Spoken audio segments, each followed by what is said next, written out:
প্রিয় দর্শক আসসালামু আলাইকুম। শাকিব খানের এই চুল নিয়ে আলোচনা সমালোচনা হচ্ছে সোশ্যাল মিডিয়াতে। সো বন্ধুরা, আপনারা জানেন শাকিব খানের তুফান সিনেমাতে কাজ অলরেডি শেষ হয়ে যায় নাই, আরও কিন্তু বাকি রয়েছে।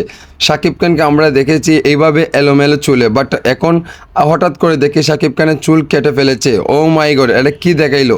কারণ এটাই হচ্ছে শাকিব খানের চমক, এটাই হচ্ছে শাকিব খানের স্টাইল।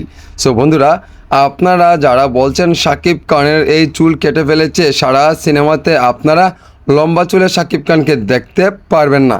যেখানে অ্যাকশন আছে সেখানেই শুধু লম্বার চুলের স্টাইল রয়েছে।